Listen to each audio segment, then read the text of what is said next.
नमस्कार दोस्तों, news centre bye Jitu में आपका स्वागत है। आज हम आपके लिए यूपी अधीनस्थ सेवा चयन आयोग मुख्य परीक्षा का सामान्य विज्ञान के 40 क्वेश्चनों का प्रैक्टिस सेट कराएंगे। तो आप लोग अच्छे से इस सेट को कवर कर दीजिएगा। तो आइए देखते हैं। सबसे पहले क्वेश्चन नंबर 1, भारत में गेहूं जीन बैंक किस पर स्थित है? तो भारत में गेहूं जीन बैंक ये करनाल हरियाणा में स्थित है। ऑप्शन डी इसका सही आंसर है। आगे देखते हैं क्वेश्चन नंबर 2, जैव आवर्धन से क्या तात्पर्य है? तो देख सकते हो बायोमैग्निफिकेशन का अर्थ क्या होता है कि उत्तरोत्तर पोषण स्तर के जीवों में पीड़कनाशियों की मात्रा का बढ़ना। तो अर्थात जब एक पोषण स्तर से दूसरे पोषण स्तर में कीटनाशक दवाइयों का स्तर बढ़ता है तो उसे बायोमैग्निफिकेशन कहते हैं। आगे देखते हैं क्वेश्चन नंबर 3, पोखरण नाभिकीय परीक्षण 1974 का आधिकारिक कोड क्या था? तो पोखरण नाभिकीय परीक्षण 1974 का आधिकारिक code smiling Buddha. Option A इसका सही आंसर है। आगे देखते हैं क्वेश्चन नंबर 4, लिम्फोसाइट द्वारा उत्पन्न रक्षक प्रोटीन है। तो लिम्फोसाइट द्वारा उत्पन्न रक्षक प्रोटीन कौन सा है? तो इम्यूनोग्लोबुलिन है। तो option D immunoglobulin, option D इसका सही आंसर है। आगे देखते हैं क्वेश्चन नंबर 5, हीमोग्लोबिन के बारे में निम्न कथनों पर विचार कीजिए। तो हीमोग्लोबिन के बारे में निम्न कथन कौन कौन से सही हैं? तो इसमें लौह होता है, ऑप्शन ए सही है। यह रक्त में ऑक्सीजन का वाहक होता है, ऑप्शन बी भी सही है। इस रक्त को लाल रंग प्रदान करता है, ये भी सही है। यह कुछ रोगों के प्रति प्रतिरक्षा प्रदान करता है, ये गलत है क्योंकि ये WBC का कार्य है, रोगों के प्रति रक्षा प्रदान करना। तो ऑप्शन 1, 2, 3 सही है। तो देखते हैं, ऑप्शन बी इसका सही आंसर है। 1, 2, 3, चौथा गलत है तो इसमें 3 ऑप्शन कट जाएंगे। तो आगे देखते हैं क्वेश्चन नंबर 6, हमारे शरीर में रक्त का दाब होता है कितना? तो हमारे शरीर में रक्त का दाब वायुमंडलीय दाब से अधिक होता है। तो हमारे शरीर में रक्त का दाब वायुमंडलीय दाब से अधिक होता है। आगे देखते हैं क्वेश्चन नंबर 7, हृदय में रक्त की आपूर्ति करने वाली धमनियों को क्या कहा जाता है? तो हृदय में रक्त की आपूर्ति करने वाली धमनियों को कोरोनरी धमनी कहा जाता है। याद रखिएगा, कोरोनरी धमनी कहा जाता है। ऑप्शन सी सही है। और देखते हैं क्वेश्चन नंबर 8, इंसुलिन क्या होता है? तो इंसुलिन ये एक प्रोटीन होता है। तो इंसुलिन क्या होता है? तो इंसुलिन एक प्रोटीन होता है, याद रखिएगा। आगे देखते हैं क्वेश्चन नंबर 9, गाय और भैंस के थनों में दुग्ध उतारने के लिए किस हार्मोन्स की सुई लगाई जाती है? तो ये ऑक्सीटोसिन हार्मोन्स की सुई लगाई जाती है। ऑप्शन बी इसका सही आंसर है। तो ये भी काफ़ी इंपॉर्टेंट है, ऑक्सीटोसिन हार्मोन्स दुग्ध स्रावन के लिए इंपॉर्टेंट है। आगे देखते हैं क्वेश्चन नंबर 10, एंजाइम मूलतः होते हैं। तो एंजाइम मूलतः क्या होते हैं? तो एंजाइम मूलतः प्रोटीन होते हैं। ऑप्शन बी इसका सही आंसर है। आगे देखते हैं, मनुष्य के फेफड़ों के में कितने भाग पाए जाते हैं? तो मनुष्य के फेफड़ों में 5 भाग पाए जाते हैं। तो याद रखिएगा, मनुष्य के फेफड़ों में कितने भाग पाए जाते हैं? तो 5 भाग पाए जाते हैं। वहीं देखते हैं क्वेश्चन नंबर 12, मानव शरीर में नस आवेग के संचरण हेतु निम्नलिखित में से किन 2 खनिजों का उपयोग होता है? तो ये सोडियम और पोटेशियम। सोडियम और पोटेशियम, ऑप्शन डी इसका सही आंसर है। मानव शरीर में नस आवेग के संचरण हेतु निम्नलिखित में से किन 2 खनिजों का उपयोग होता है? सोडियम और पोटेशियम। आगे देखते हैं क्वेश्चन नंबर 13, अगर अग्नाशय में खराबी हो जाए तो क्या होगा? तो अगर अग्नाशय में खराबी हो जाए तो इंसुलिन और ग्लूकागॉन नहीं बनेंगे। याद रखिएगा, ऑप्शन बी इसका सही आंसर है, इंसुलिन और ग्लूकागॉन नहीं बनेंगे। ऑप्शन 14, मनुष्य मस्तिष्क का कौन सा भाग शरीर के आसन और संतुलन को बनाए रखता है? तो मस्तिष्क का कौन सा भाग शरीर के आसन और संतुलन को बनाए रखता है? तो इसका सही आंसर है ऑप्शन सी, पश्च मस्तिष्क, ये शरीर के संतुलन को बनाए रखता है। Option C. आगे देखते हैं क्वेश्चन नंबर 15, निम्नलिखित में से कौन सा मानव शरीर की सबसे छोटी हड्डी है? तो ये स्टेपीज आप लोगों ने पढ़ा होगा, ये कान में पाई जाती है। कान में मुख्य रूप से 3 हड्डियाँ पाई जाती हैं, एम आई एस, मिस से मैलियस, आई से इंडिकस, यस से स्टेपीज। तो ये सबसे छोटी हड्डी है स्टेपीज। आगे देखते हैं क्वेश्चन नंबर 16, जीवों में आनुवांशिक लक्षण संतान में ले जाए जाते हैं, ये किसके द्वारा ले जाए जाते हैं? तो ये क्रोमोसोम द्वारा ले जाते हैं।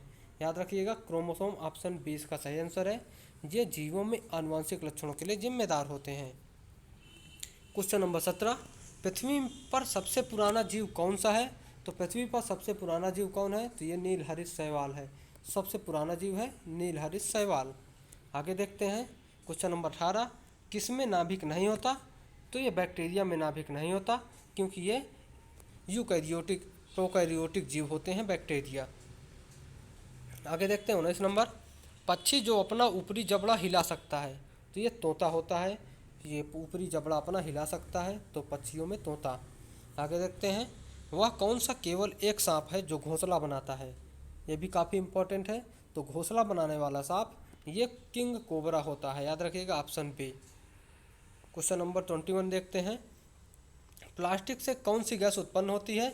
तो प्लास्टिक से पॉलीएथिलीन गैस उत्पन्न होती है, याद रखिएगा प्लास्टिक से पॉलीएथिलीन। आगे देखते हैं, सूची में मिलाना है। तो ऑप्शन ए एसिटिक अम्ल, ये सिरका में पाया जाता है। चींटी के डंक में ये फॉर्मिक अम्ल पाया जाता है। तो हम देख लेते हैं पूरा। सिरका सिट्रिक अम्ल ये संतरा में पाया जाता है। और लैक्टिक अम्ल ये फटा हुआ दूध में पाया जाता है, याद रखिएगा। और सिरका में ये तो एसिटिक है, हम लोगों में पढ़ चुका। और फॉर्मिक अम्ल ये चींटी में पाया जाता है। और सिट्रिक अम्ल संतरा में पाया जाता है। तो आगे देखते हैं question number 23, bullet proof jacket के निर्माण में किस बहुलक पदार्थ का प्रयोग होता है?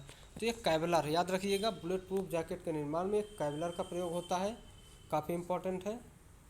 और 24 नंबर देखते हैं, निम्न धातुओं में से कौन सामान्य ताप पर द्रव है? तो ये पारा।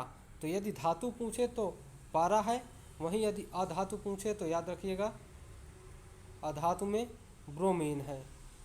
तो अधातु में ब्रोमीन है। आगे देखते हैं क्वेश्चन नंबर 25, वाहनों में पेट्रोल के जलने से निम्न धातु वायु को प्रदूषित करती है? तो ये लेड। वाहनों में पेट्रोल के जलने से निम्न धातु वायु को प्रदूषित करती है, तो ये लेड है। आगे देखते हैं क्वेश्चन नंबर 26, निम्न में से कौन सीमेंट का मुख्य संगठक है? तो लाइम स्टोन है सीमेंट का मुख्य संगठक, लाइम स्टोन। आगे देखते हैं, तीसरे और चौथे समूह के ऑक्साइड का सामान्य गुणधर्म क्या है? तो ये बेसिक और एसिडिक अम्ल। तो तीसरे और चौथे समूह के ऑक्साइड का सामान्य गुणधर्म क्या है? तो ये बेसिक और एसिडिक अम्ल। तो बेसिक और एसिडिक अम्ल। ओजोन परत में छिद्र का मुख्य कारण क्या है? तो ओजोन परत में छिद्र का मुख्य कारण क्या है? तो ये इसका सही आंसर क्या है? क्लोरोफ्लोरोकार्बन। तो याद रखिएगा क्लोरोफ्लोरोकार्बन इसका मुख्य कारण है, CFC। आगे देखते हैं 29, एक ब्रीडर रिएक्टर वह है? तो एक ब्रीडर रिएक्टर वह है जो विखंडनीय होने वाले पदार्थ को उसके अधिक उत्पन्न करता है जितना वह जलाता है। याद रखिए एक ब्रीडर वह रिएक्टर है जो विखंडनीय होने वाले पदार्थ को उससे अधिक उत्पन्न करता है। आगे देखते हैं 30 नंबर, उचित रीत से कटे हीरे की असाधारण चमक का आधारभूत कारण क्या है? तो इसका अति अपवर्तन सूचकांक सबसे उच्च होता है। तो याद रखिएगा उसका अति उच्च अपवर्तन सूचकांक होता है। आगे देखते हैं 31, निम्नलिखित में से प्राथमिक रंग कौन से हैं? तो प्राथमिक रंग लाल, ग्रीन और ब्लू।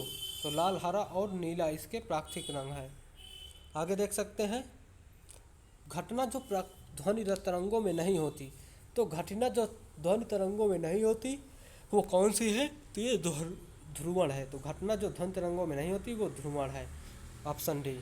आगे देखते हैं 33 नंबर, पानी के 4 डिग्री सेल्सियस पर शरीर तैरता है। यदि तापमान 100 डिग्री सेल्सियस हो जाए तो शरीर डूब जाएगा। ऐसा क्यों होगा? क्योंकि 100 डिग्री सेल्सियस पर पानी का जो कंसंट्रेशन होगा वो सबसे कम हो जाएगा, एकदम तरल हो जाएगा, इस कारण से शरीर डूब जाएगा। आगे देखते हैं,